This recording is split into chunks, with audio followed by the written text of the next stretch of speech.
The crack of his hand against her face echoed across the parade ground like a gunshot. 2,000 Marines stood frozen in perfect formation, their dress blues catching the harsh California sun. The sound, that sharp, vicious crack, rolled over them like thunder before a storm. Some would say later they felt it in their chests. Others would claim the air itself changed in that moment, grew heavier, thicker, harder to breathe. Rear Admiral Carson Blackwood's palm was still raised. 60 years old, decorated chest gleaming with medals earned over 3 decades of service, face purple with rage that had nowhere left to go. His hand trembled in the air, not with regret, but with the aftershock of impact, the sting settling into his skin like a brand. The young woman before him stood perfectly still. 22 years old, maybe younger. Dark hair pulled back in a simple ponytail that now swung slightly from the force of the blow. Olive drab V-neck shirt, cargo pants, in desert camouflage combat boots that had seen real miles. She looked like a college student who'd raided an army surplus store. She looked like someone's daughter visiting base for the first time. She looked like absolutely nothing. Blood appeared at the corner of her mouth, a thin crimson line that traced her split lip gathering slowly before the first drop fell. It hit the dusty parade ground concrete with a sound no one could hear, but everyone would swear they did. A small splash of red against gray stone, then another, then another. She didn't move, didn't flinch, didn't raise a hand to her face or step back or make any sound at all. She simply straightened her head. The Admiral's blow had turned it maybe 15 degrees and stared at him with eyes that held absolutely nothing. No fear, no tears, no shock or surprise or anger or pain. Just emptiness. The kind of emptiness that comes from having killed 47 men and remembering every single face. Admiral Blackwood's confidence flickered, just for a second. Just long enough for something cold to slide down his spine and whisper that he'd made a mistake. But 30 years of command, 30 years of men jumping when he barked, 30 years of absolute authority crushed that whisper before it could take root. Security. His voice cracked slightly, betraying him. Get this civilian off my parade ground. Now, 2 military police officers started forward from their position at the reviewing stand. Both were young mid-20s with the eager compliance of men who'd never questioned an order from a flag officer. They made it perhaps 5 steps before something stopped them. The credentials. The woman, this girl who looked like she should be serving coffee somewhere, had shown them credentials when she'd first arrived. Pentagon identification. Department of Defense clearance markers that went up and up and up until the classification level itself became classified. Letters and numbers that outranked everyone on this field except maybe God. The MP slowed, stopped, exchanged a glance that said neither of them wanted to be the one to lay hands on someone with that kind of clearance, regardless of what some admiral said. Sir, one of them ventured carefully, she has authorization from— I don't care if she has authorization from the president himself. Blackwood's face went from red to purple to something approaching maroon. This is my command, my Marines, my parade ground. I will not have some little girl playing soldier in the middle of my ceremony. 2,000 men held their breath. The woman finally spoke. Her voice was quiet, calm. The kind of calm that made experienced operators reach for their weapons without knowing why.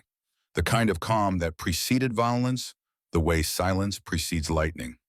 Admiral Blackwood, I'm here under direct orders from the Secretary of Defense. My credentials are valid. My assignment is classified. She paused and something shifted in those empty eyes. Something that might have been amusement if it had contained any warmth at all. And with respect, sir, you just assaulted a federal official in front of 2,000 witnesses. The silence that followed was deafening. Blackwood stepped closer, close enough that she could smell the coffee on his breath, the expensive cologne that couldn't quite mask old sweat, the rage rolling off him like heat from asphalt. Close enough that anyone else would have stepped back, would have shown some sign of intimidation, would have done something. She didn't move. You think anyone here is going to side with you? He laughed, but there was no humor in it, only contempt, only certainty. You think anyone cares about some Pentagon paper pusher who wandered onto the wrong base? She tilted her head slightly, studied him the way a scientist might study an interesting specimen under glass. When she spoke again, her voice had dropped even lower, softer, more dangerous. I think, Admiral, that you should be very careful about what you do next. His hand came up again. She caught it. Not violently, not aggressively. She simply reached up and wrapped her fingers around his wrist with the casual ease of someone catching a thrown ball. The movement was so fast, impossibly fast, that several Marines in the front row actually gasped. Blackwood's eyes went wide. He tried to pull back. Couldn't. Her grip was iron. Absolute, unbreakable. He yanked harder, putting his full weight into it, and she didn't even sway. Just held his wrist suspended in the air between them, her expression unchanged, her breathing steady. "Let go of me," he hissed. She held him for exactly 3 seconds, long enough for him to feel the strength in her finger's strength that had no business existing in someone her size. Long enough for him to realize that she could have broken his arm if she'd wanted to, could have snapped his wrist like kindling, could have done things to him that would require surgery and months of physical therapy. Long enough for real fear to bloom in his chest. Then she released him and stepped back. "I apologize, Admiral." Her voice was perfectly level, perfectly controlled. Reflexes. "It won't happen again." She turned and walked away. 2,000 Marines watched her go. Not one of them moved. Not one of them spoke. They just watched as this young woman, blood still dripping from her chin onto the parade ground, leaving a trail of small red dots, walked off the field like she owned it, like she owned all of it, like she owned them. Admiral Carson Blackwood stood alone in the center of the parade ground, his wrist throbbing where she'd gripped it, his palms still stinging from the slap. And for the first time in 30 years of command, he felt something he'd almost forgotten existed. Doubt. Weapon. The women's restroom in Building 7 smelled like industrial cleaner and old plumbing. Fluorescent lights buzzed overhead, casting everything in the sickly yellow-green that haunts every military facility built before 1995. 4 sinks, 3 stalls, 1 cracked mirror that had probably seen 1,000 female Marines checking their appearance before inspections. Maya Sterling stood at the center sink running cold water over her hands. The door was locked. Should have been anyway. But she'd heard the footsteps coming from 50 feet down the hallway and made a decision. Let him in. Let him say what he came to say. Colonel David Kane pushed through the door like a man who'd been doing this too long to care about protocol. 57 years old, salt and pepper hair cut high and tight face weathered by too many deployments to too many places that didn't officially exist. Silver Star recipient. Career Marine. One of the few people on Camp Pendleton who knew even a fraction of the truth about why Maya Sterling was really here. "That was either the bravest or the stupidest thing I've ever seen," Kane said, leaning against the doorframe. "I'm not sure which."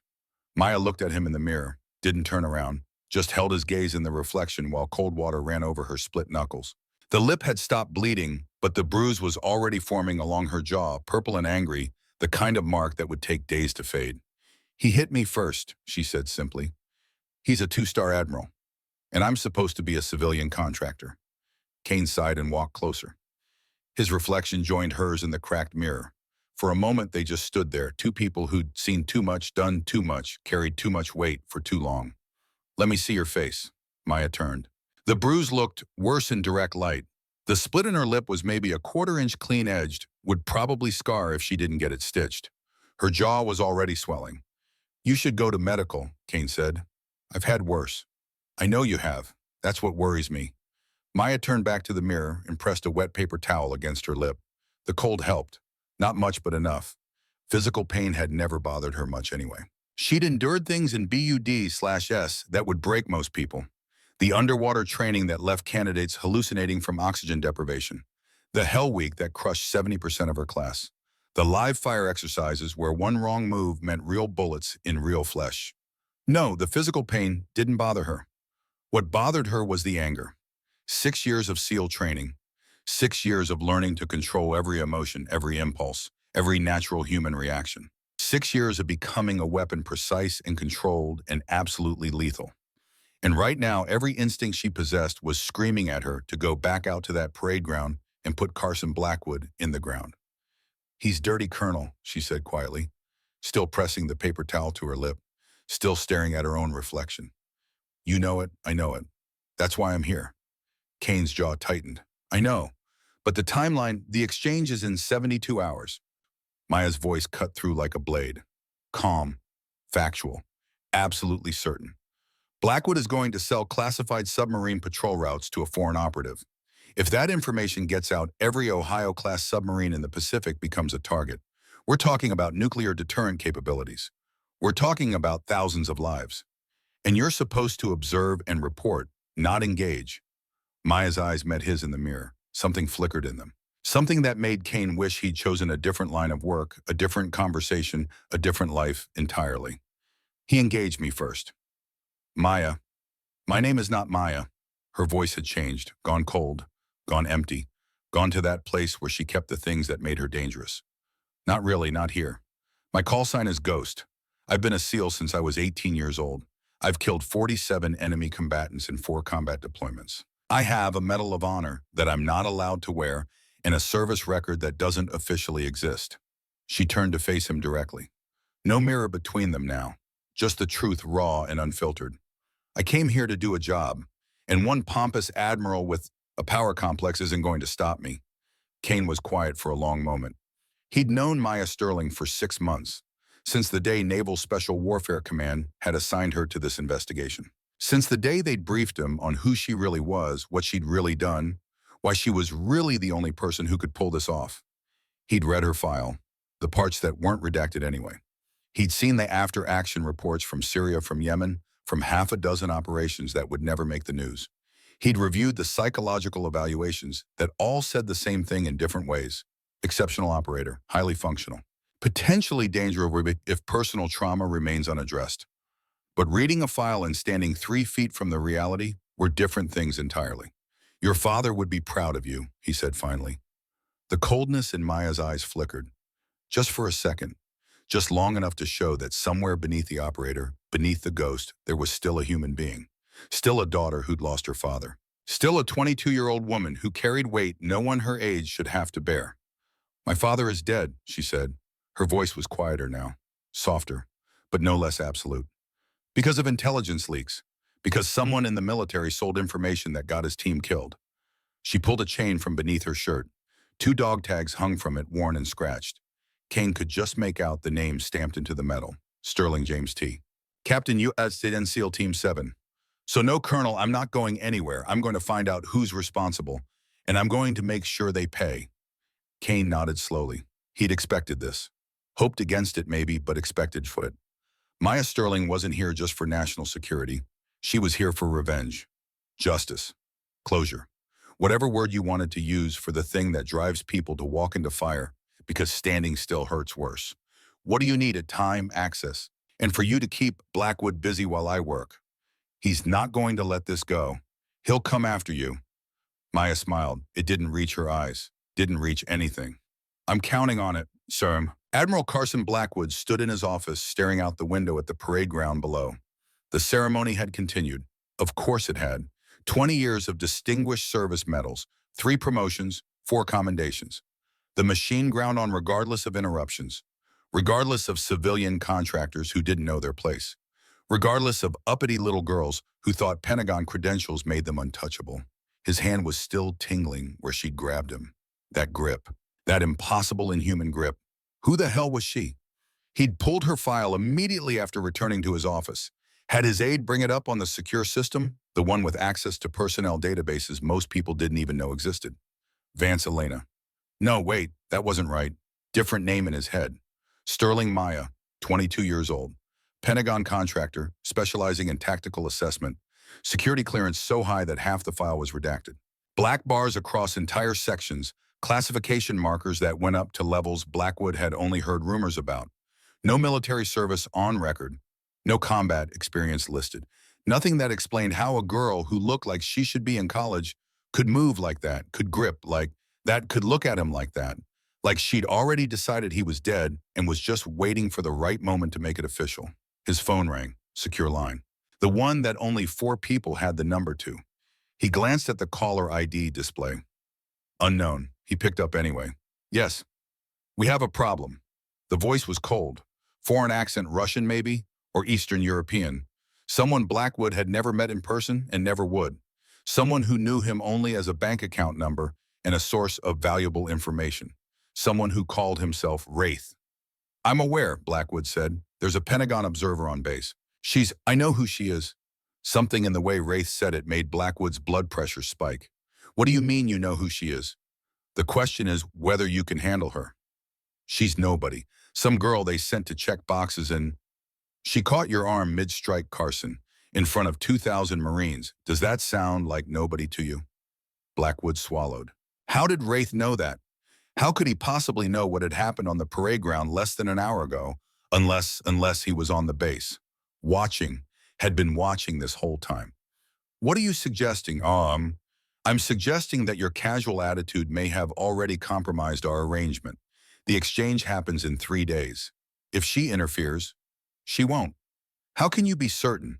Blackwood sat down heavily in his chair. His mind was racing, searching for solutions, for angles, for ways to regain control of a situation that was sliding away from him faster than he could process. Then it came to him. The Marine Raider assessment, he said slowly. 3 days of the most brutal evaluation in the military. If I can force her into it, force her how, Bon? I file a formal complaint, insubordination, conduct unbecoming, threatening a superior officer. I give her a choice: complete the assessment to prove her credentials or be arrested and removed from base. Silence on the other end. Blackwood could almost hear Wraith thinking, calculating, weighing probabilities. Either way, she'll be too busy surviving to notice anything else. Blackwood continued. The assessment runs 72 hours, same timeline as the exchange. By the time she's finished, if she finishes, we'll be gone. Another pause. Then Wraith laughed. Soft, cold, utterly without humor. Clever, Carson, very clever. But be warned, if this fails, there will be consequences. Not just for the operation. For you. The line went dead. Blackwood sat in the darkness of his office for a long time. The sun had set while he'd been on the phone. Camp Pendleton at night, all harsh lights and deep shadows. Everything rendered in stark blacks and whites with no room for gray. The girl Maya Sterling, if that was even her real name, was dangerous. He could feel it in his bones, in his wrist where she'd gripped him in the cold certainty of her eyes. But he hadn't survived 3 decades in the Navy by backing down from threats. He picked up his phone and dialed Colonel Kane's office. Colonel, I want that contractor in my office. Now, we have some things to discuss. Maya walked into Blackwood's office exactly 30 minutes later. She'd cleaned up, changed into fresh clothes, still the olive V-neck, still the cargo pants, but new ones pulled from her gear bag. Tied her dark hair back in the same simple ponytail. The bruise on her jaw was darker now, impossible to hide. She made no attempt to. Blackwood was waiting behind his desk. 2 Marines flanked him like bodyguards, both sergeants, both looking like they'd rather be literally anywhere else. Colonel Kane stood by the window, his face carefully neutral, in that way that meant he was furious but too professional to show it. Miss Sterling, Blackwood said, not offering her a seat. I've spent the last hour reviewing the incident on the parade ground. I've come to a decision. Maya said nothing, just waited, hands loose at her sides, weight balanced, every muscle ready to move if this went the direction she thought it might. You assaulted a flag officer in front of 2,000 Marines. You interfered with an official ceremony. You demonstrated conduct completely unbefitting someone claiming to represent the Pentagon. I stopped you from hitting me a second time, sir. Blackwood's eye twitched. Regardless, I'm filing formal charges. However, he paused, savoring the moment. Given your unique position, I'm prepared to offer an alternative. What kind of alternative? The Marine Raider assessment. Blackwood smiled. It was the smile of a predator who thought he'd cornered his prey. 72 hours of physical and mental evaluation. The same test we use to select our most elite operators. If you complete it successfully, I'll drop all charges and allow you to continue your assignment. Kane stepped forward. Sir, that's completely... I wasn't talking to you, Colonel. Maya's expression didn't change. She just stood there, processing, calculating, running through scenarios and outcomes and possibilities. The assessment would consume the next 3 days. The exact 3 days she needed to surveil Blackwood to gather evidence to be in position when the exchange happened. It was a trap, obviously. Blackwood was trying to sideline her to keep her occupied while he completed whatever deal he'd arranged. Maybe he thought she'd refuse. Maybe he thought she'd fail. Maybe he just needed her out of the way long enough to disappear. He didn't understand what she was. And if I refuse, she asked, then I'll have you arrested for assaulting a superior officer. You'll be removed from base in handcuffs. Your security clearance will be revoked. Whatever little assignment brought you here will be terminated immediately. The room went quiet. Everyone was watching Maya, waiting for her response. Waiting for her to crack, to beg, to negotiate, to show some sign of weakness. This was the moment Blackwood lived for. The moment when his enemies realized they had no options left. The moment when his control became absolute. Maya was quiet for exactly 10 seconds. Then she laughed. Not nervous, not defiant, just genuinely amused. The laugh of someone who'd just been told a very good joke. What's so funny? Blackwood demanded. Nothing, Admiral. Maya stepped closer to his desk, close enough that the two Marine sergeants tensed hands drifting toward their sidearms. I just find it interesting that you think 72 hours of physical discomfort is going to intimidate me. She leaned forward, put her hands on his desk, looked him dead in the eyes. I'll do your assessment. I'll complete every task, pass every evaluation, break every record your precious raiders have ever set. Her voice dropped to a whisper that somehow carried more weight than a shout. And when I'm done, you're going to wish you'd just let me do my job. Blackwood's smile faltered, just for a second, just long enough to show the crack in his certainty. You're very confident for someone who's never served a day in uniform. Maya leaned in closer, close enough that only he could hear her next words. Who says I haven't? She straightened and turned to Kane. Colonel, please inform the assessment cadre that I'll report at 0500 tomorrow morning. I assume Admiral Blackwood wants to observe personally. Kane nodded slowly. His eyes were wide. He'd seen something in that exchange, something that confirmed what he'd suspected, what the redacted files had hinted at. Good. Maya walked toward the door, paused with her hand on the frame, didn't look back. Oh, and Admiral, you might want to ice that wrist. It's going to bruise. She walked out without waiting for a response. Blackwood stared at the empty doorway for a long moment. His wrist was throbbing. His face was hot. And somewhere deep in his gut, a voice was screaming that he'd just made a terrible, terrible mistake. He silenced it with another sip of coffee. The girl was bluffing. Had to be.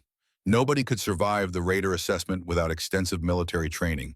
Nobody could pass the evaluations, the stress tests, the physical brutality designed to break the strongest men the Corps could produce. By tomorrow night, she'd be broken, bleeding, begging to go home. He was sure of it, absolutely sure. Maya didn't go back to her quarters. She walked to the far edge of the base where the desert met the ocean, and the wind carried the smell of salt and sage and something older than memory. The sun was setting, painting the sky in shades of orange and purple that had no business being that beautiful. She pulled out her phone. Encrypted line. Speed dial 1. Control, this is Ghost. I need an update. The voice on the other end was familiar. Commander Rachel Hayes. 45 years old, Naval Special Warfare Command, Maya's handler for this operation, and one of maybe 5 people in the world who knew the full truth. Ghost, we've been monitoring the situation. Are you compromised? Negative, but Blackwood is forcing me into the Marine Raider assessment. Starts tomorrow, runs 3 days. Silence, then, that's the same window as the exchange. I know. Can you do both? Maya watched the sun sink below the horizon. Watched the light bleed out of the sky. Watched darkness claim the world 1 degree at a time. I don't have a choice. If I withdraw from the assessment, I lose access to the base. If I lose access, Blackwood makes the exchange and disappears before we can touch him. We could extract you, send another team. No time, and no one else has my access. She paused. Besides, this is personal now. Maya, he sold the intelligence that killed my father. More silence. Longer this time.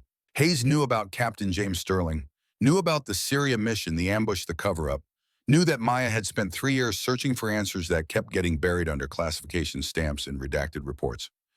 If that's true, Hayes said carefully, if you can prove it, I will. I just need 72 hours. All right, but Ghost, be careful. Blackwood is connected. If he finds out who you really are, he won't.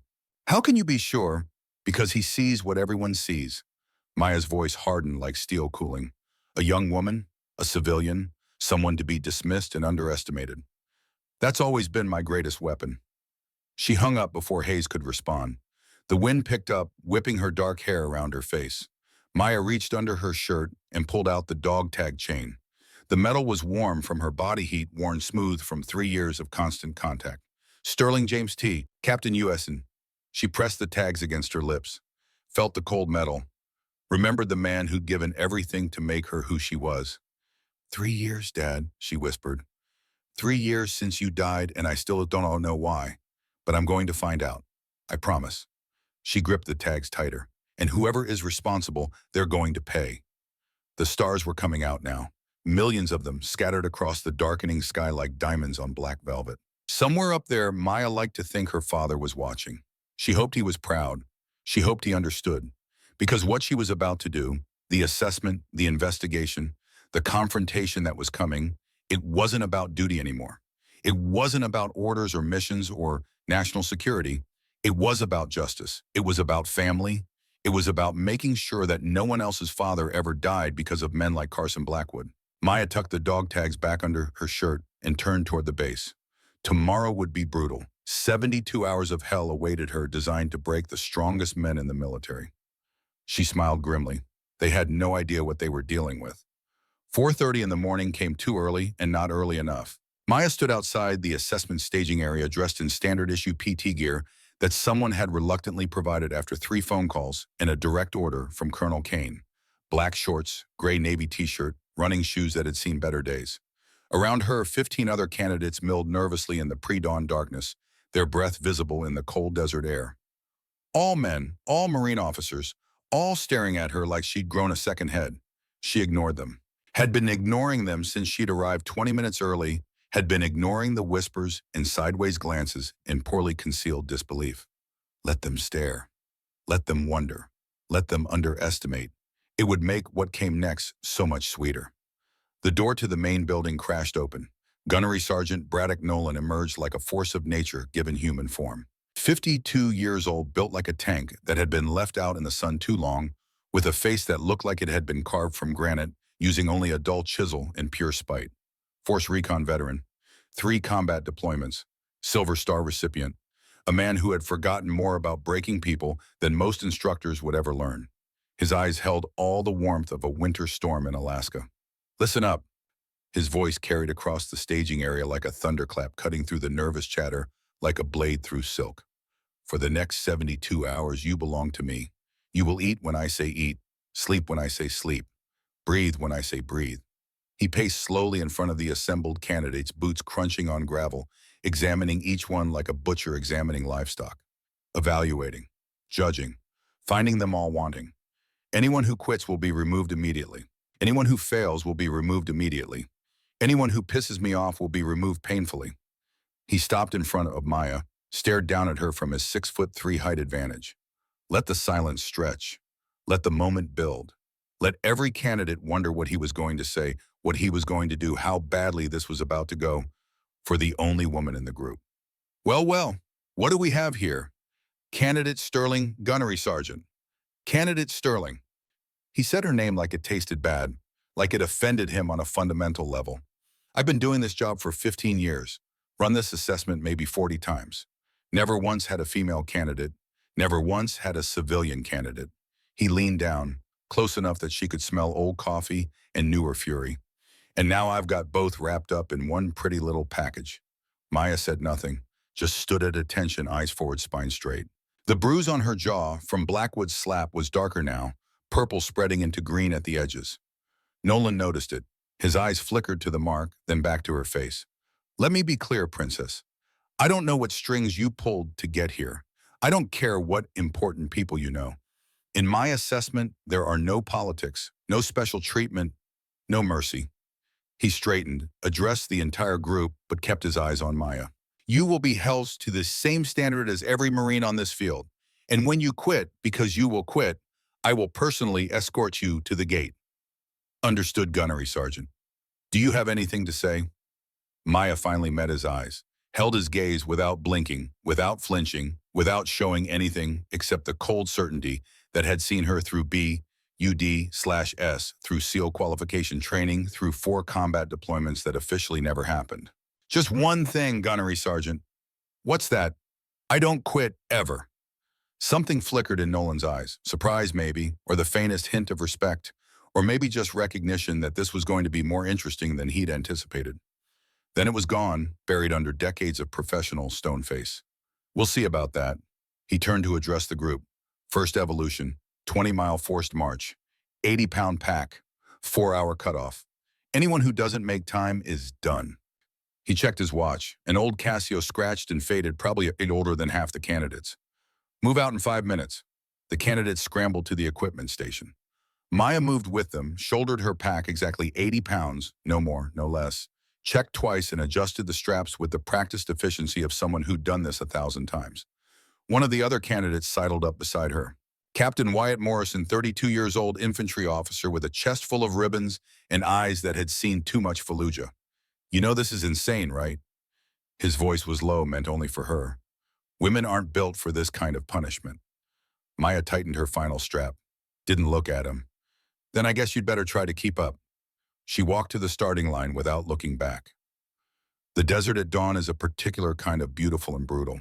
Mile 1, the pack settled into Maya's shoulders like an old friend, 80 pounds distributed across frame and straps, and the particular geometry of human endurance. Around her, 15 candidates found their rhythm. Some fast-burning energy they'd regret later. Some slow-conserving strength they'd need when the sun climbed higher. Maya held third position. Not pushing, not coasting. Just maintaining a pace she could sustain for 20 miles, for 40 miles, for however long this needed to last. The candidate in front of her was Captain Morrison, the one who'd made the comment about women.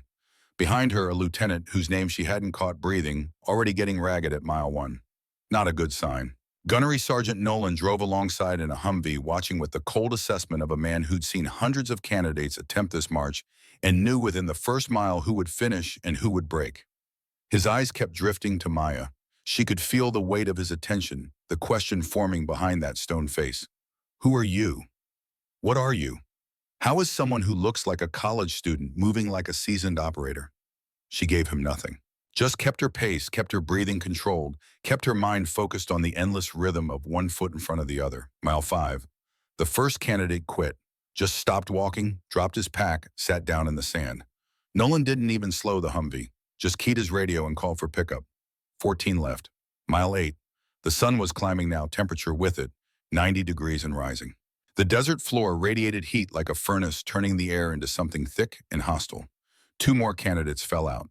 One from heat exhaustion, one from what looked like a stress fracture in his ankle bone, showing through skin in ways that made even Maya wince. 12 left. Mile 12, Maya moved into second position. The candidate ahead of her was flagging his pace, slowing by degrees, each step taking a fraction of a second longer than the last. She passed him without comment, without acknowledgement. Just flowed past like water around a stone. Morrison was still in first. Stubborn, determined, probably fueled more by pride than by strategy at this point.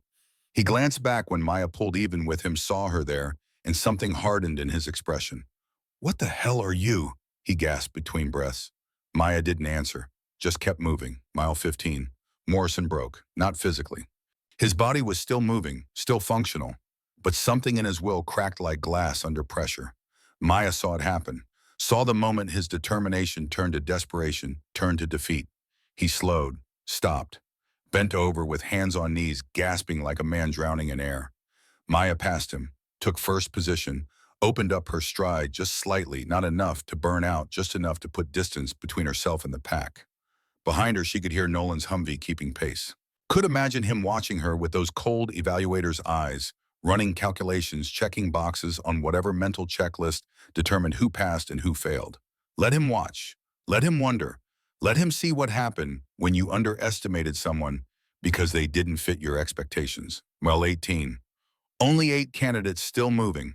Maya was 300 meters ahead of second place. Her legs were screaming. Her shoulders felt like they were being torn apart by the pack straps. Every breath burned like fire in her lungs. She didn't slow down. This was nothing. BUD/S had been worse. Hell Week had been worse. The 50-mile forced march she'd done in SEAL qualification had been worse. This was just pain, and pain was just information, and information could be processed and filed away and ignored. Her father's voice echoed in her head. A memory from when she was 12 years old, learning to run distance for the first time. The pain doesn't matter, baby girl. Only the mission matters. Only finishing matters. Mile 20. Maya crossed the finish line with 8 minutes to spare. Time 3 hours, 52 minutes.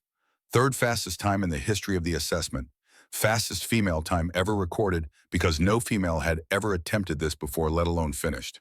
Gunnery Sergeant Nolan was waiting. His face was unreadable. He stood beside his Humvee clipboard and hand stopwatch around his neck, looking at Maya like she was a puzzle he couldn't quite solve. Time, he said flatly. 3 hours, 52 minutes. Best female time in the history of this assessment. Maya straightened. Her breathing was hard but controlled. Sweat soaked through her shirt, dripped from her hair, turned the desert dust on her skin into streaks of mud. But she was standing, upright, functional. "What's the best time overall, Gunnery Sergeant?" Nolan's eyes narrowed. 3 hours, 45. The other candidates were still struggling in, Morrison crossed at 3 hours 58, face purple, legs shaking. 3 more made it before the 4-hour cutoff. The rest didn't finish at all. 8 candidates remained.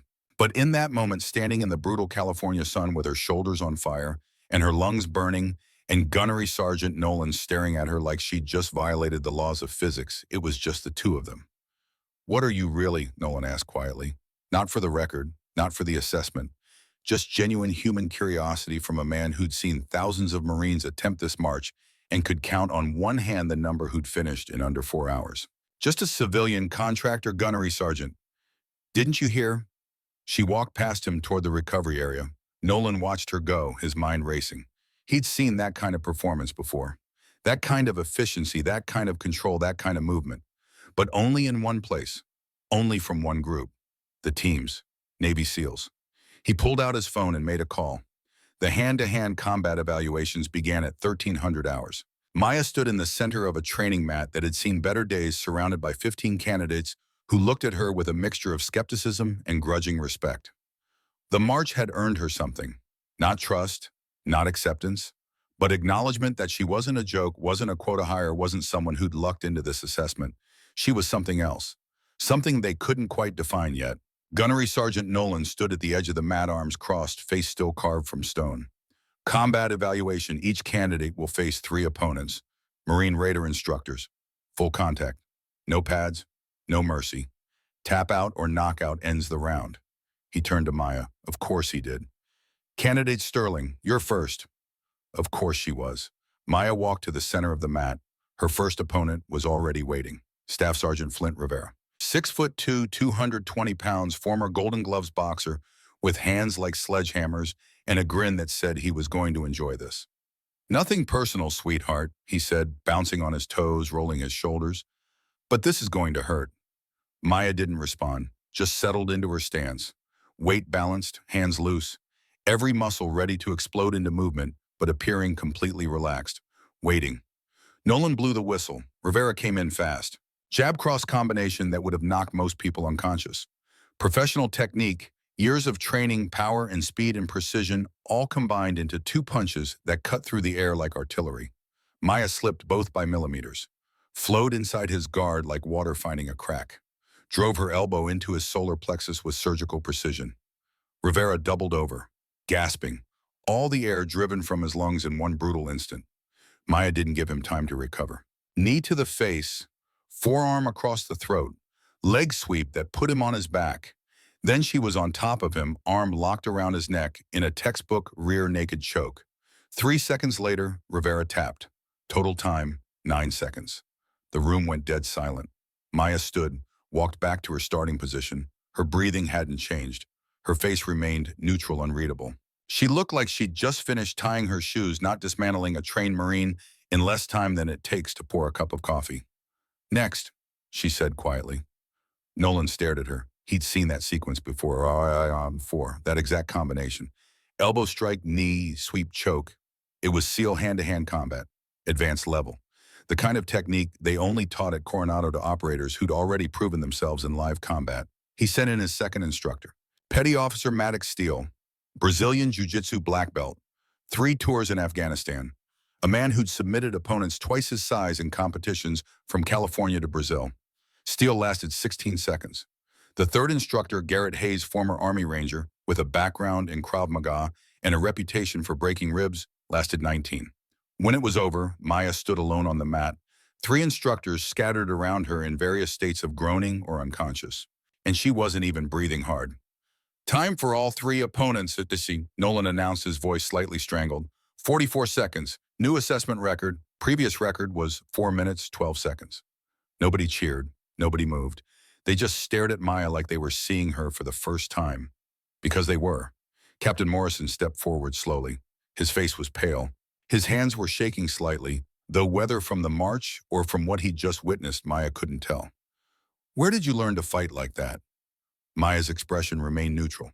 Saw him. Saw all of them. Saw the question they were all asking, the pieces they were all trying to put together. "My father taught me." "Your father must have been one hell of a soldier." Something flickered in Maya's expression. Pain, loss, love. All of it compressed into a single heartbeat before the mask slammed back down. He was the best I ever knew. She walked off the mat without another word. Nolan watched her go, his phone burning a hole in his pocket. He'd made the call hours ago after the march. Had run a deep background check on Maya Sterling through every database he had access to. Had pulled every string, called every favor, used every backdoor into personnel systems that 30 years in the Corps had given him. The response had come back 20 minutes ago. He'd read it 3 times to make sure he wasn't hallucinating. Sterling Maya, file classified, level 7, access denied. Cease all inquiries immediately. Do not approach subject. Do not discuss with anyone. This message will delete in 60 seconds. Level 7. Nolan had been Force Recon for 20 years. He'd worked with Delta, with CIA, special activities with operators so secret they didn't officially exist. He'd seen classification levels that would make most people's heads spin. He'd never seen a level 7 classification on anyone. Until now. Until this 22-year-old woman with dark hair and controlled fury who had just destroyed his best instructors like they were children. What are you really, he thought again, watching her disappear into the barracks. And why are you really here that night? Gunnery Sergeant Nolan couldn't sleep. He sat in his quarters, the level 7 classification message still burning in his mind. Maya Sterling? Ghost? A legend made flesh. His phone buzzed. Encrypted message from an old friend. Master Sergeant Hawthorne Donovan, retired. 68 years old now, living in San Diego, but still connected to everything that mattered in the special operations community. The message was short. Heard you're running assessment with James Sterling's daughter. How's she doing? Nolan stared at the text. Donovan. He hadn't thought about Hawk Donovan in years. The man was a legend himself, Gulf War veteran from 1991. Had trained some of the best SEALs the Navy ever produced, including Captain James Sterling. Nolan dialed the number. Hawk, it's Braddock. Braddock Nolan, still breaking Marines, I see. Donovan's voice was gravelly, worn by age and cigarettes. He'd quit 10 years too late. Tell me about the girl. She's not a girl. She's a weapon. I know, I helped make her. Nolan went still. What? James Sterling was one of my students, best I ever trained. When Maya was born, James asked me to be her godfather. I watched her grow up, taught her to shoot when she was 8 years old. Told James he was crazy letting a little girl handle a rifle, but he insisted. Donovan's voice grew softer. When James died in Syria 3 years ago, I knew something was wrong. Intelligence leak didn't make sense. James was too careful, too good. Someone sold him out. Blackwood, Nolan said. You know, Maya's here investigating him. The exchange is tomorrow. She's going to take him down. Silence on the other end. Then, good, that son of a bitch has been dirty for years. I suspected it, but could never prove it. If anyone can finish this, it's her. Hawk, why didn't you tell anyone if you suspected? Who was I going to tell? I'm a retired master sergeant. Blackwood is a 2-star admiral with connections that go all the way to the Pentagon. I had suspicions, not evidence. Donovan paused. But Maya, she has what I never did. She has her father's skill, her mother's determination, and a clearance level that makes her untouchable. She can do what I couldn't. Nolan was quiet for a moment. She's going to expose herself tomorrow. Break cover. Risk everything. I know. And when she does, you make sure she survives. You hear me, Braddock? That girl is all that's left of James Sterling. She's all that's left of one of the best men I ever knew. I'll protect her. You'd better, because if anything happens to her, you'll answer to me. The line went dead. Nolan sat in the darkness, understanding now why Maya Sterling fought with such controlled fury. She wasn't just avenging her father. She was fulfilling a promise made by an old warrior who couldn't finish the fight himself. She was the weapon Donovan had helped forge, aimed at the heart of corruption. And tomorrow she would fire. The stress inoculation phase began at 1800 hours. Sleep deprivation, sensory overload, psychological pressure designed to break even the strongest minds. Candidates were subjected to hours of interrogation, loud noises, disorienting lights, constant physical harassment. The kind of treatment that simulated capture torture, the absolute worst moments a warrior might face. One by one, they started breaking. By hour 6, 4 more candidates had quit, walked away, couldn't take it anymore. The psychological assault was worse than the physical. The not knowing, the constant stress, the way everything familiar became hostile, everything safe became dangerous. By hour 10, only 7 remained. Maya sat in her isolation cell, hands zip-tied behind her back, hood over her head, music blaring at 115 decibels. Some kind of death metal, all screaming and drums and guitar that felt like it was trying to drill through her skull into her brain. They'd been at her for 12 hours straight. Different interrogators, different techniques, all designed to find her breaking point, to crack her open and see what spilled out. They hadn't found it yet, because Maya had been through SEER training, survival, evasion, resistance, escape. The course that taught SEALs how to survive capture by hostile forces. The course that broke 30% of candidates in the first week. The course that used actual torture techniques, actual psychological warfare, actual methods developed by actual enemies. This was amateur hour by comparison, but she played along, gave them nothing but name, rank, serial number. Except she didn't have rank or serial number, not officially, so she just gave them her name over and over in a flat monotone that revealed nothing. Sterling, Maya Sterling, civilian contractor. Pentagon authorization. Sterling, Maya Sterling, hour 12. The door to her cell opened. New footsteps, heavier than the instructors, more deliberate. The kind of footsteps that belonged to someone who'd never questioned their authority to be wherever they wanted. Remove the hood. That voice, Maya knew that voice. Admiral Carson Blackwood. Light flooded her eyes as the hood came off. She blinked twice, pupils adjusting, and found herself face to face with the man who had slapped her 48 hours ago. He was in dress whites, full uniform. Every medal, every ribbon, every piece of brass polished to a mirror shine. A show of authority, a demonstration of power. "Leave us," Blackwood ordered the guards. They hesitated. This wasn't protocol. Candidates weren't supposed to have contact with anyone outside the assessment cadre during stress inoculation. It violated a dozen regulations, compromised the integrity of the evaluation. "I said leave us." They left. Blackwood pulled up a chair, sat directly in front of Maya, close enough that she could see the vein pulsing in his temple, close enough to smell his expensive cologne mixing with older sweat. "I've been watching you." His voice was soft, conversational, like they were old friends catching up over coffee. "The march, the combat evaluations, the way you've handled every challenge they've thrown at you." He leaned closer. "You're not a civilian contractor, are you, Miss Sterling?" Maya's face remained blank. "I don't know what you mean, Admiral." "Don't play games with me." His voice hardened. "I've spent 30 years in this Navy. I know an operator when I see one. The way you move, the way you fight, the way you look at people like you're calculating exactly how to kill them." He grabbed her chin, forced her to meet his eyes. "Who sent you, CIA Naval Intelligence?" Maya held his gaze without flinching. "The Pentagon sent me to observe your training protocols. That's all." "Liar." "Prove it." Blackwood's grip tightened. His fingers dug into her jaw hard enough to leave marks. "I don't need to prove anything. I'm a 2-star admiral. You're nobody. And if you think completing this assessment is going to protect you, you're wrong." He released her chin, stood up, paced the small cell like a caged animal. "I can make you disappear. I've done it before." Maya's eyes flickered, just for a second, but Blackwood caught it. "That got your attention, didn't it?" He smiled, cold, triumphant. "You think you know things about me. You think you're here to find something. But you have no idea what you're dealing with. I have friends in places you can't imagine. Friends who would do anything to protect our arrangement." "What arrangement would that be, Admiral?" Blackwood laughed. "Nice try, but I didn't survive this long by being stupid." He walked toward the door, paused with his hand on the frame. "Here's what's going to happen. You're going to fail this assessment. I don't care how good you are. Tomorrow's evolution will break you. And when it does, you're going to disappear. Quietly, permanently. No one will ever know what happened to you." He glanced back over his shoulder. "Oh, and Miss Sterling, that father of yours, the one who taught you to fight." Maya's blood ran cold. "What was his name again?" The silence stretched. Blackwood's smile widened. "James Sterling, Captain, Navy SEAL, died in Syria 3 years ago during a classified operation." He paused, let it sink in, let her feel the weight of it. Such a tragedy.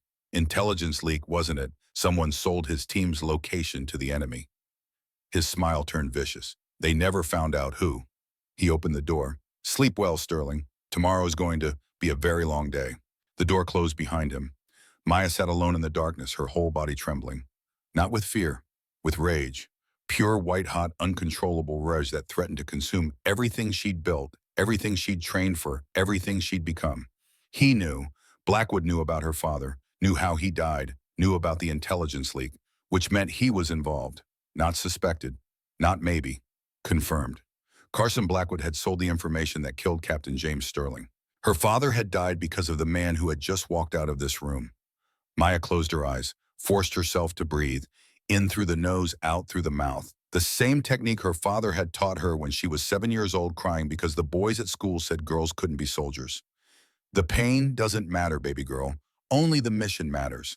But the cold wouldn't come. Not this time. This time the fire was too strong, the rage too absolute, the need for vengeance too overwhelming to control. She opened her eyes. Something had changed in them. Something fundamental. The controlled neutrality was gone, replaced by something far more dangerous. Purpose. 40 hours into the assessment, and Maya hadn't slept. The rage was keeping her awake, keeping her sharp, keeping her focused on the single goal that now consumed her entire existence. Carson Blackwood was going to pay. Not just for the treason, not just for the secrets he'd sold, but for her father.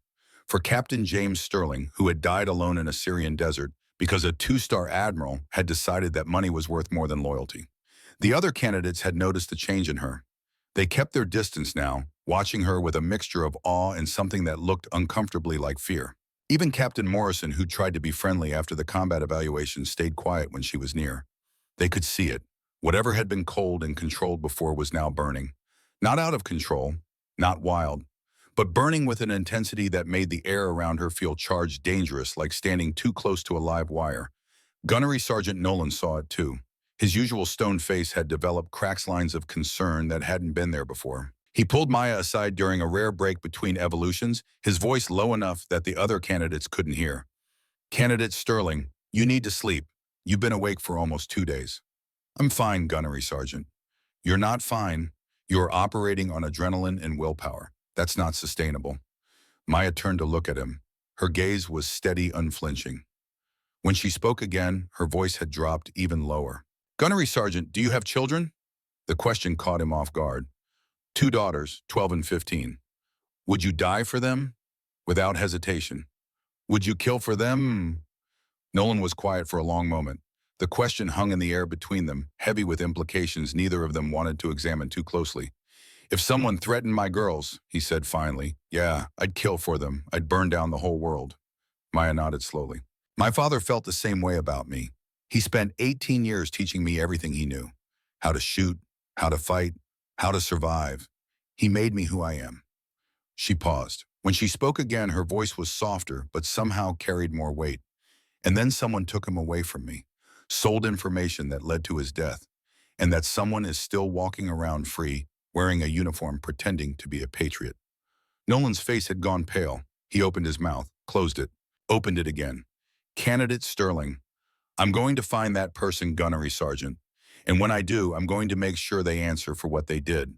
Not just to my father, to every operator who's ever died because someone in their own military decided to betray them." She walked away before he could respond. Nolan stood there for a long time, his mind racing. Level 7 classification. SEAL combat techniques. A father who was a Navy captain. Accusations of treason against someone on this base. The pieces were coming together into a picture he didn't want to see, but couldn't look away from. And somewhere in San Diego, Master Sergeant Hawthorne Donovan was waiting for news that his goddaughter had finished what he'd started decades ago. Day 3. The final evolution. 6 candidates remained. Maya and 5 men, all looking like they'd been through a meat grinder and barely survived.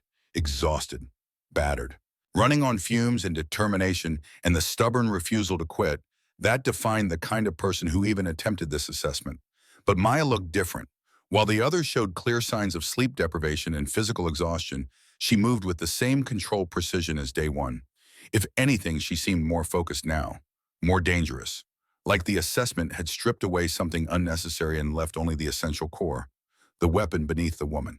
Gunnery Sergeant Nolan stood in front of them, clipboard in hand, face grimmer than usual.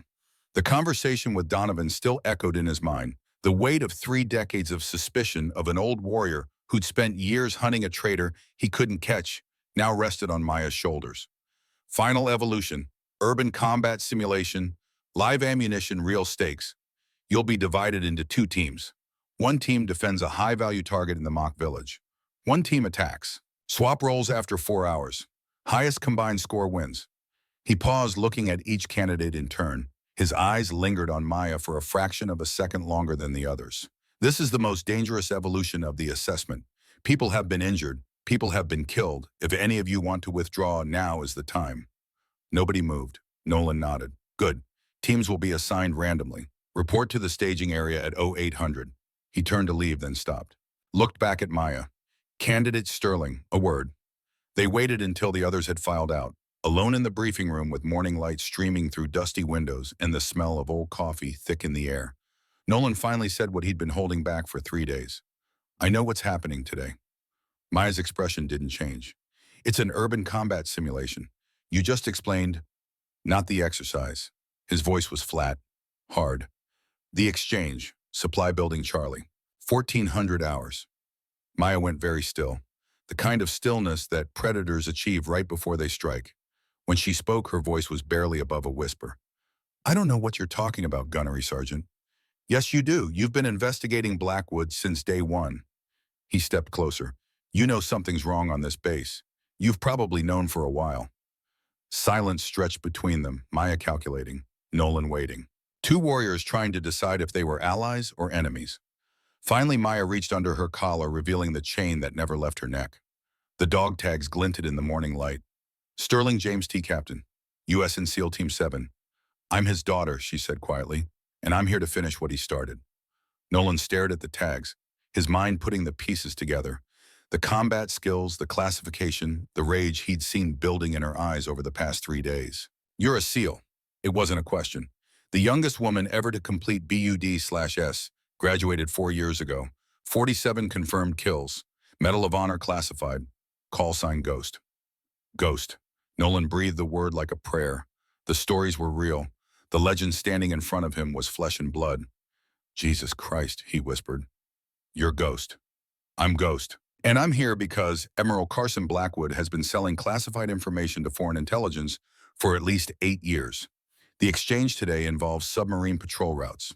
If those routes get out, every Ohio-class submarine in the Pacific becomes a target. Blackwood, Nolan's face had gone white. You're sure, positive, and that's not all.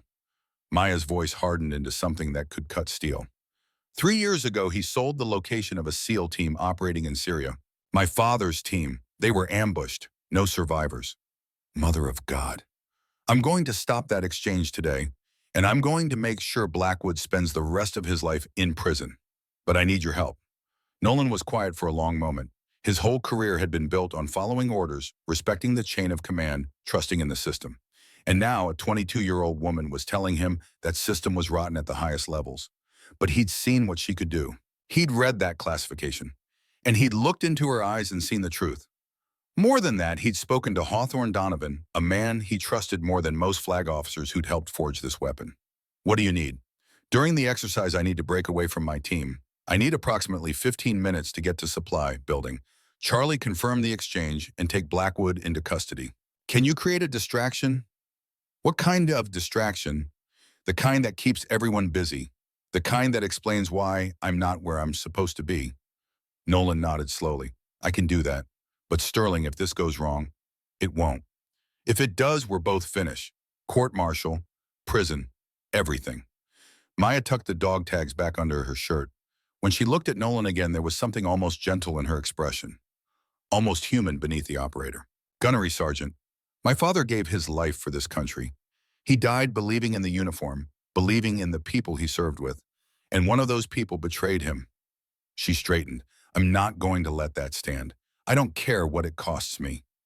Nolan looked at her for a long moment, saw his daughters in her, saw every young warrior who'd ever trusted him to keep them safe, saw the future and the past colliding in this one person in this one moment. He extended his hand. Your father would be proud of you. Maya shook his hand. Her grip was strong, steady, certain. I hope so. I really hope so. The exercise began at exactly 0800. Maya moved through the mock village with her team weapon raised, senses on high alert. Live ammunition meant real consequences. One mistake could end everything, but her mind wasn't on the exercise. It was on supply building, Charlie 500 meters east, where Carson Blackwood would meet his foreign operative in exactly 6 hours, where the man who'd killed her father would finally be in reach. Sterling, you're on point, Captain Morrison called from behind her. 3 days of watching her dominate every evolution had earned his respect, if not his understanding. Lead us to the objective. Maya nodded and pushed forward. She needed to perform well enough to avoid suspicion while keeping track of time. Every minute brought her closer to the moment of truth. Her earpiece crackled. Gunnery Sergeant Nolan's voice. All teams be advised. We have unexpected activity in Sector 7. Possible insurgent reinforcements. Adjust tactics accordingly. That was the signal. Nolan was setting up his distraction. Maya checked her watch. 08:47. 5 hours and 13 minutes until the exchange. The first 3 hours of the exercise were brutal. Maya's team faced wave after wave of opposition force played by Marine raiders who weren't pulling any punches. Simulated IEDs, ambushes, hostage scenarios. Every tactical nightmare they could throw at a team. Maya handled each one with mechanical precision. Her team noticed. "How do you stay so calm?" Lieutenant Hayes asked, crouching beside her during a brief lull. He'd done 2 tours in Afghanistan, seen real combat, and his hands were still shaking. "I've been through this. My hands are still trembling." Maya ejected her magazine, checked her ammunition, reloaded. "You learn to separate." "Separate what?" "The person from the mission." She looked at him, her gaze steady and unflinching. "The mission is all that matters. Everything else is noise." Hayes stared at her. "That's either the wisest thing I've ever heard or the saddest." "Maybe both." 13:30 hours, 30 minutes until the exchange. Maya's earpiece crackled again. Nolan's voice tensed this time.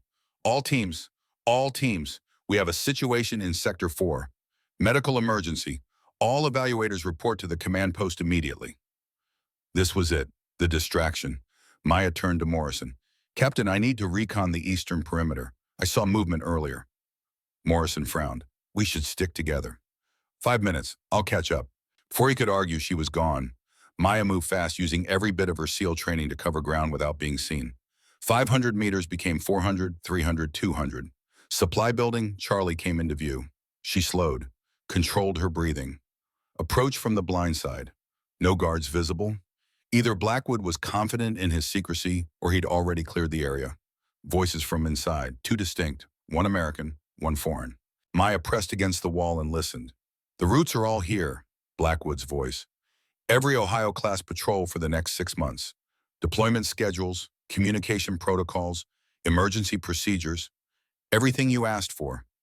And the price, the foreign voice, Russian accent, cold as Siberian winter. 3 million, same as always.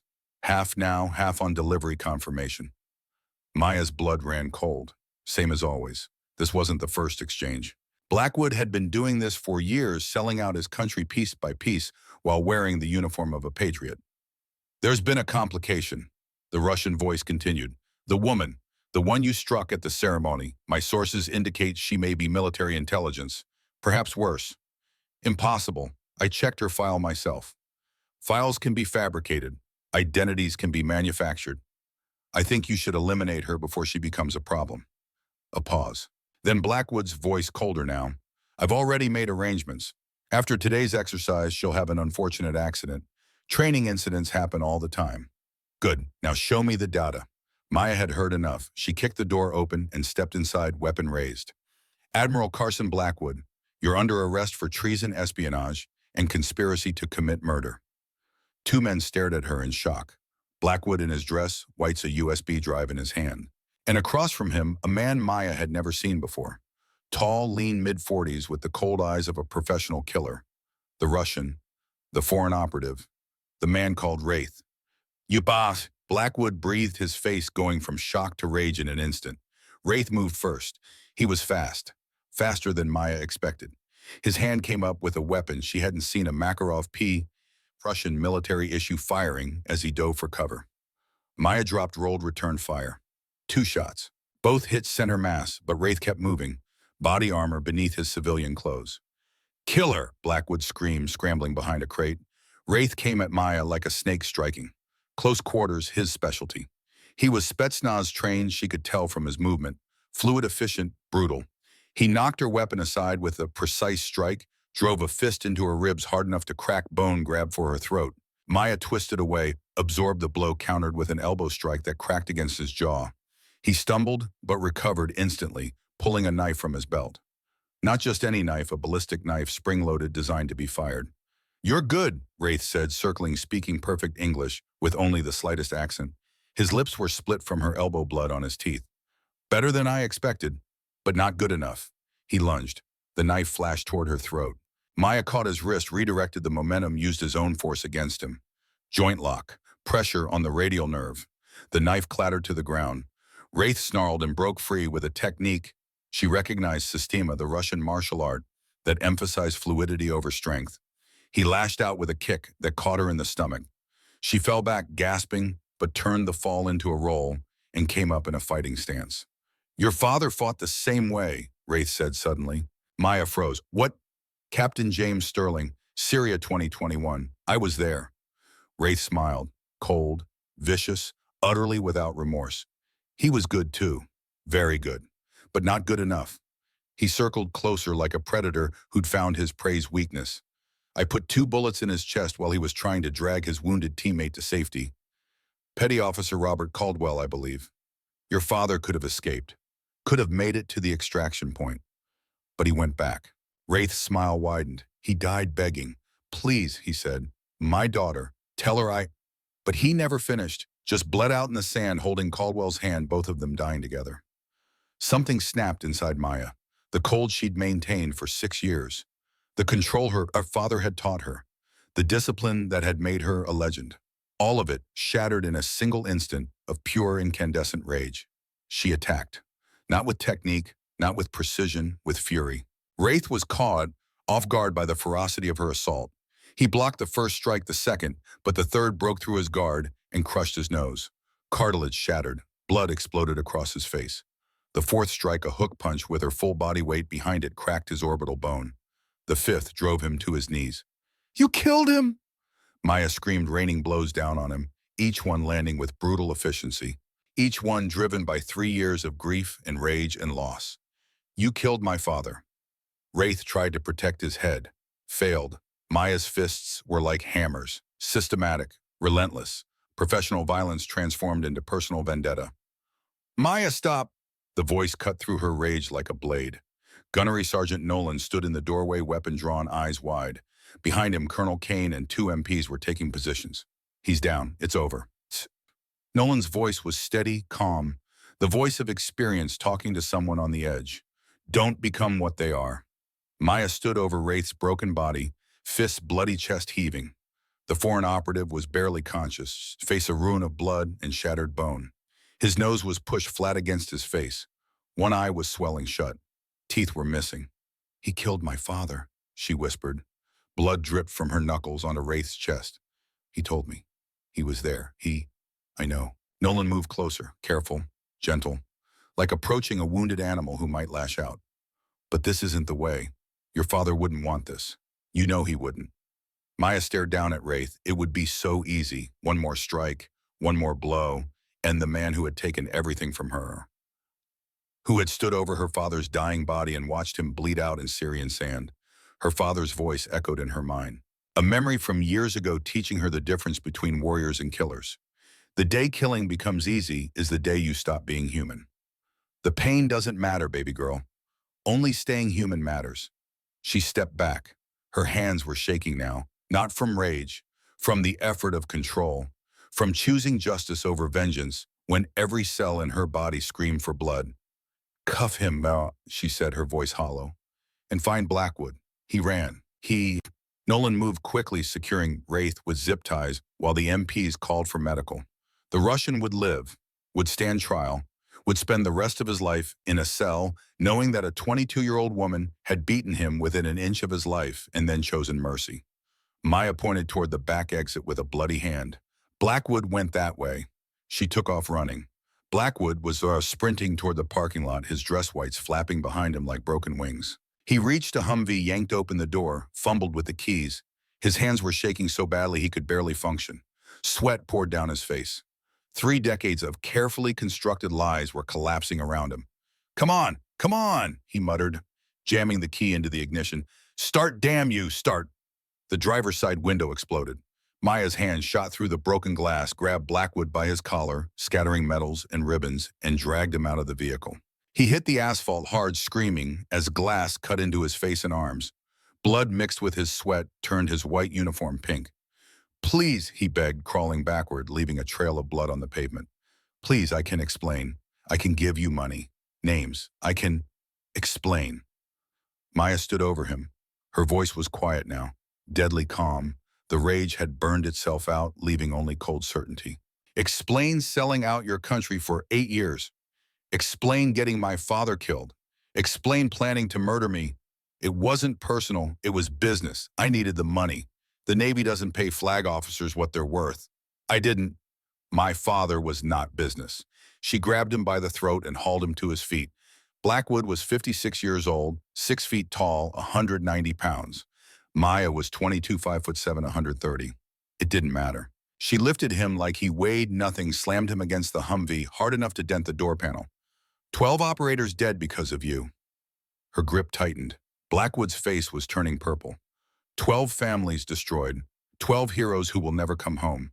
Robert Caldwell, Marcus Williams, James Hartley, Catherine Walsh's husband, Sarah Bennett's son. Names you never bothered to learn because they were just transactions to you. She leaned in close, her voice dropping to a whisper that somehow carried more menace than a shout. You called me a brat. You slapped me in front of 2,000 Marines. You thought I was nothing. She smiled. It was terrible to see. I am the daughter of Captain James Sterling. I am a United States Navy SEAL, call sign Ghost, and you are going to spend the rest of your miserable life in a cell at Leavenworth, knowing that the girl you dismissed brought down your entire operation. She released him. Blackwood collapsed, sobbing, his dress whites ruined with blood and glass and the physical evidence of his fear. You can't prove anything. My lawyers will. We have recordings of your entire conversation with Wraith, audio and video. Maya held up a small device she'd pulled from her pocket.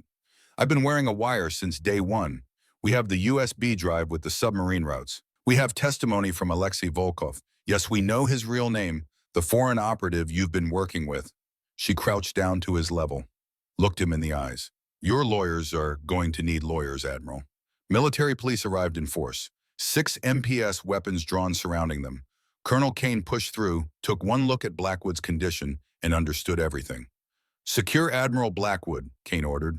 He's under arrest for espionage, treason, and conspiracy to commit murder. This is outrageous, Blackwood screamed as they hauled him to his feet, slapping handcuffs on his wrists. Do you know who I am? I'm a 2-star admiral. I have 30 years of service. I'll have you all court-martialed. You have the right to remain silent, Kane said calmly, his voice cutting through Blackwood's hysteria like a knife. I strongly suggest you exercise it. They dragged him away, still screaming, threats and denials that grew fainter as they loaded him into a security vehicle. Maya watched him go, feeling nothing. The rage had burned itself out. The mission was complete. She'd caught her father's killer. Exposed the traitor, completed the investigation that had consumed 3 years of her life. So why did she feel so hollow? A Navy commander she didn't recognize approached, flanked by 2 men in civilian suits. Intelligence officers. Maya had seen enough of them to recognize the type CIA or DIA, the kind of people who operated in shadows and never appeared in official photographs. Lieutenant Sterling, Commander Rachel Hayes, Naval Special Warfare Command. I'm your handler.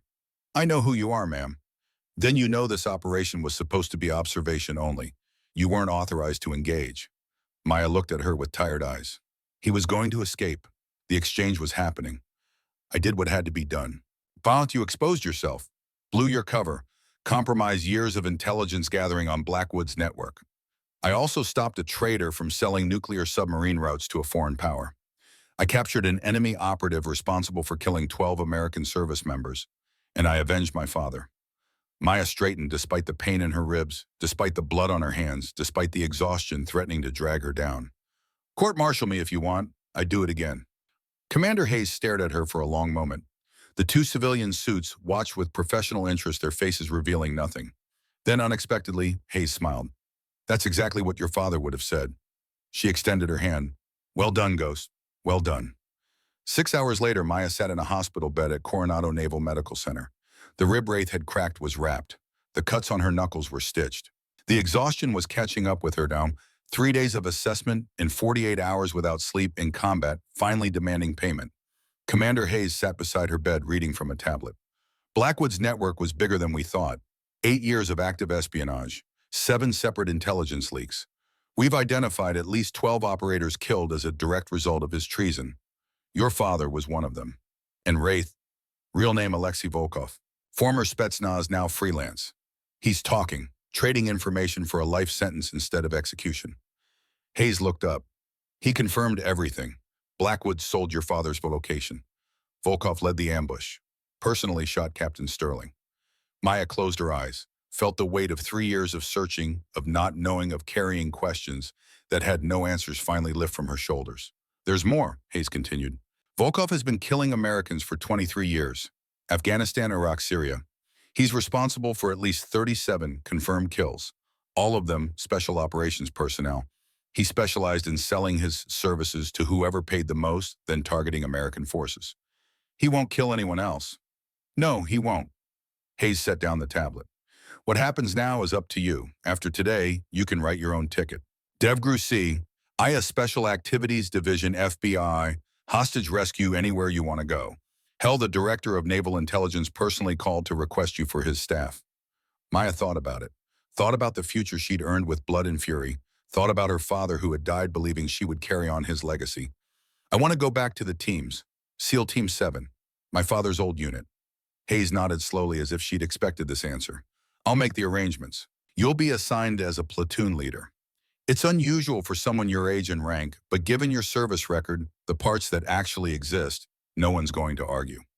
She stood to leave, then paused. There's one more thing.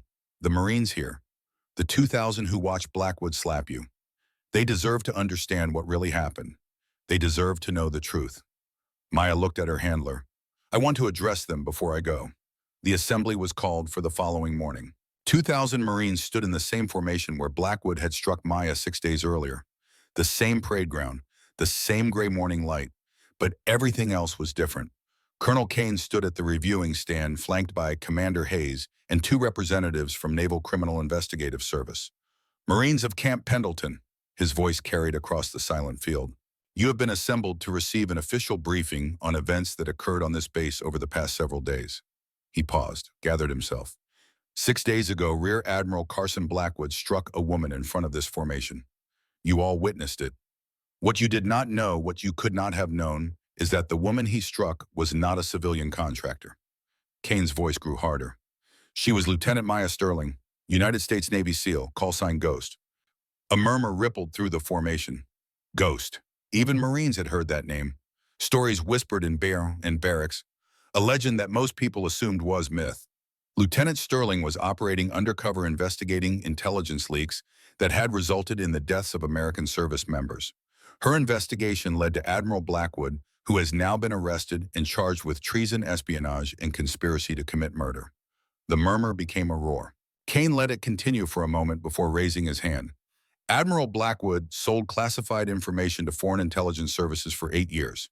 His actions directly resulted in the deaths of at least 12 American operators, including members of SEAL Team 7 during a mission in Syria 3 years ago. His voice dropped. One of those operators was Captain James Sterling, Lieutenant Sterling's father. The formation went silent. Lieutenant Sterling has requested the opportunity to address you directly. I have granted that request. He turned toward the side of the platform. Lieutenant, the floor is yours. Maya walked onto the reviewing stand. She was wearing the same olive V-neck shirt and cargo pants as 6 days ago. The bruise on her jaw had faded to yellow and green. The cut on her lip was healing but still visible.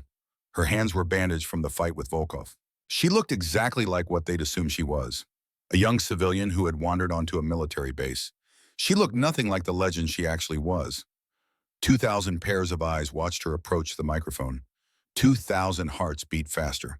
2,000 men and women waited to hear what she would say. Maya let the silence stretch. Then she spoke. 6 days ago, I stood right there. She pointed to the exact spot in the formation 28 yards from the platform. Admiral Blackwood walked up to me, called me a brat, and struck me across the face hard enough to draw blood. Her voice was steady, calm, but it carried across the parade ground like a weapon. You all saw it. Nobody moved. Nobody did anything. The words hung in the air. I'm not here to blame you. You did what you were trained to do. You followed the chain of command. You respected rank. You trusted that the system would work. She paused. But I want you to remember this moment. I want you to remember what it felt like to watch a two-star admiral assault someone and do nothing. She began walking slowly across the platform. Carson Blackwood spent 33 years in the Navy. He had medals, commendations, the respect of everyone who served under him. Rear Admiral, 2 stars, a man you were taught to salute, to obey, to trust with your lives. Her voice hardened, and the whole time he was selling out his country, selling secrets that got people killed, getting rich while heroes bled out in foreign deserts. And nobody questioned him. Nobody looked closer. Nobody wondered if maybe the man in the fancy uniform wasn't worthy of the trust you placed in him.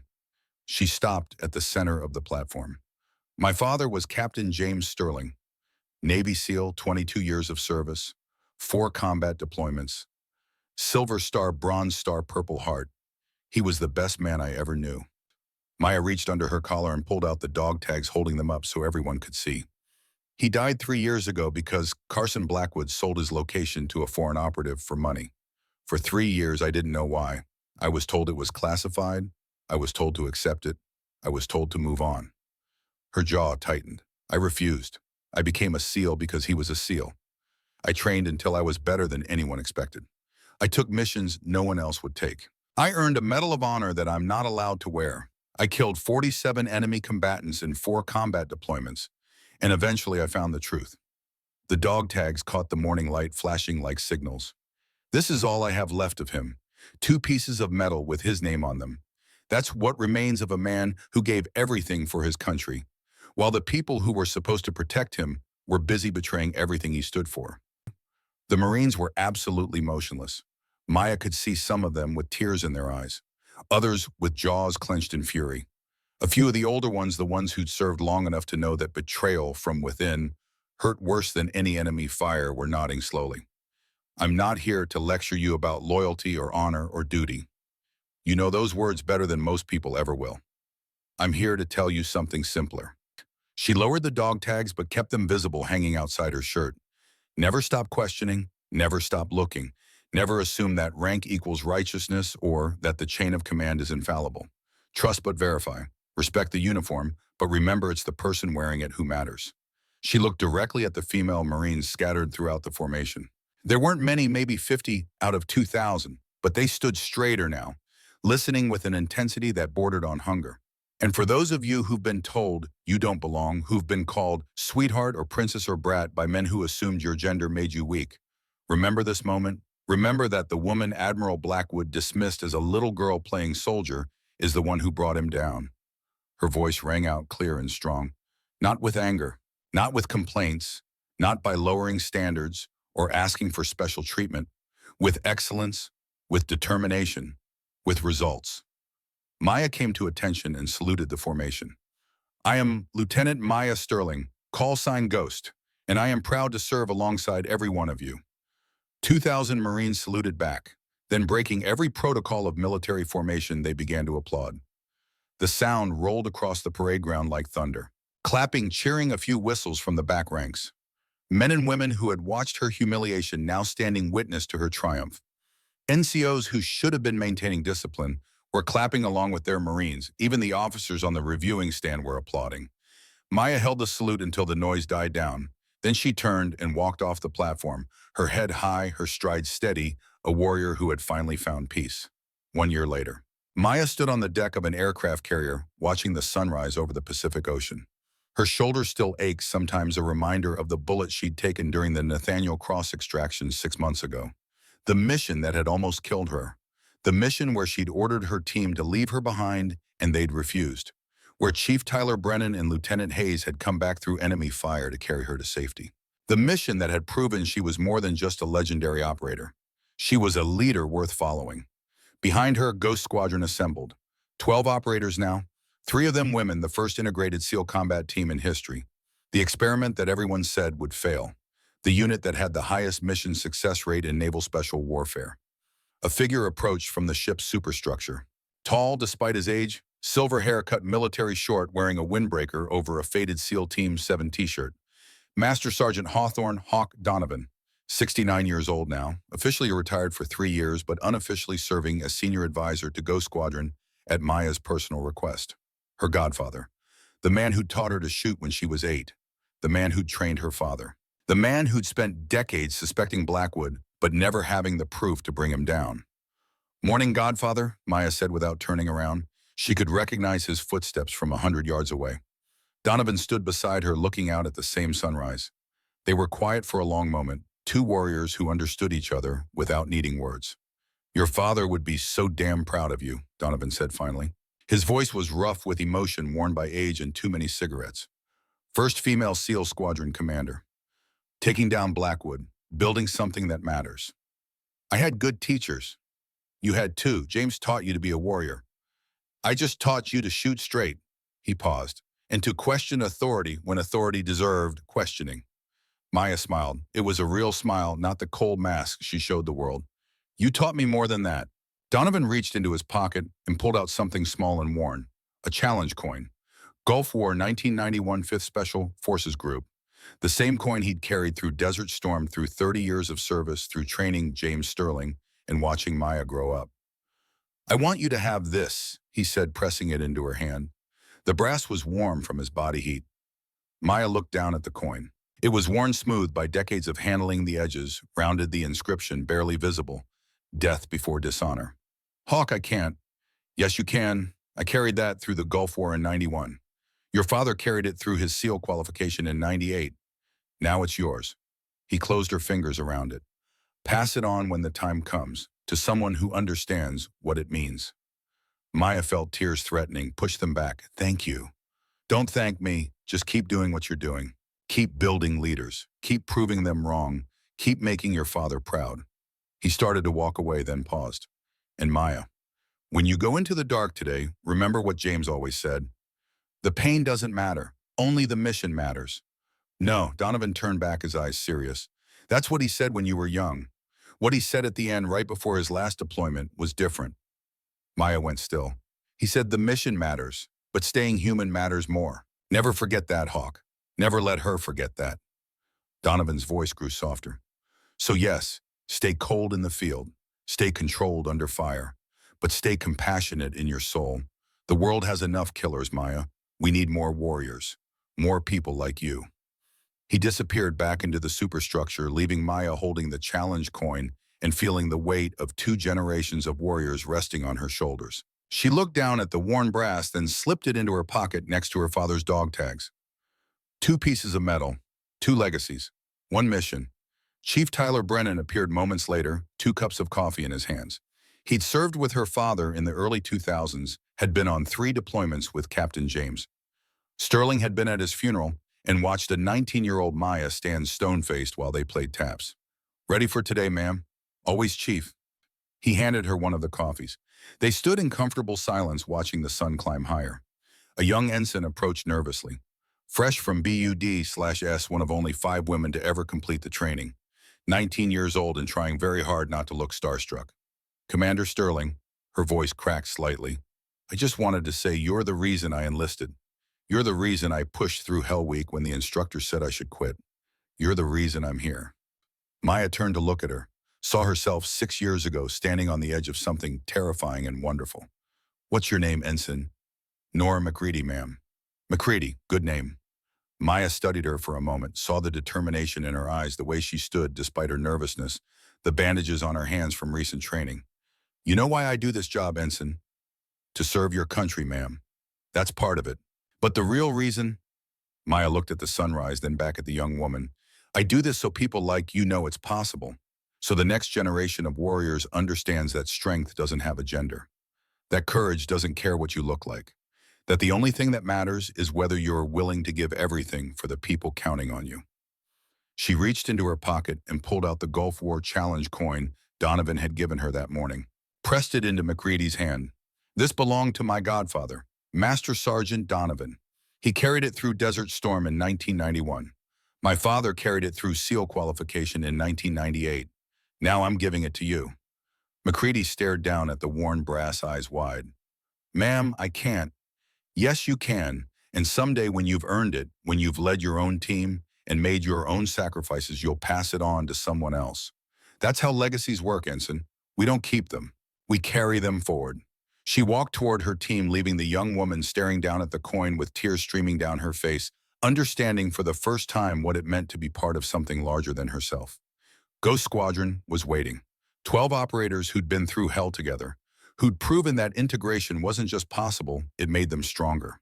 Who followed Maya not because regulations required it, but because she'd earned their loyalty with blood and sacrifice, and the kind of leadership that couldn't be taught in any school. Listen up, Maya said, her voice carrying across the deck. We have a mission. High-value target, hostile territory, the kind of operation that makes careers or ends them. She looked at each face, saw not just operators, but family.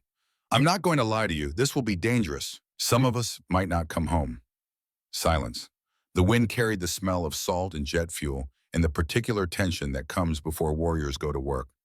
But I made you a promise when I took this command. I will never ask you to do something I won't do myself. I will never leave you behind. I will give everything I have to bring every single one of you home. Her voice grew stronger. That's not just words. That's who I am. That's who my father raised me to be. Her hand moved instinctively to her chest where her father's dog tags rested beneath her uniform. So when we go into the dark, and we will go into the dark, remember this. We go together, we fight together, and whatever happens, we come home together. Because that's what warriors do. That's what family does. She came to attention. Ghost Squadron, move out. They moved as one. 12 warriors with a single purpose. Following a woman who had earned their trust not through politics or quotas or special treatment, but through excellence. Through being the first one in and the last one out. Through taking a bullet and still completing the mission. Through proving every single day that she deserved to lead them. Maya walked at their head, leading them toward whatever came next. She was 23 years old now. She'd faced death more times than she could count. She'd lost her father, found his killer, brought down a traitor, and built a legacy that would outlast them all. And she was just getting started. Because she was Maya Sterling. She was Ghost. And in this world of darkness and danger, she would always be a light. Not because she was fearless, but because she was afraid and fought anyway. Not because she was invincible, but because she was wounded and rose again. Not because she was perfect, but because she was flawed and chose excellence anyway. That was her father's legacy. That was her promise. And that was the truth that would carry her through whatever storms lay ahead. The strongest warriors are not the ones who never fall. They are the ones who fall and rise again, carrying others with them, refusing to surrender until every last soul is safe. Maya Sterling was that warrior, and she always would be.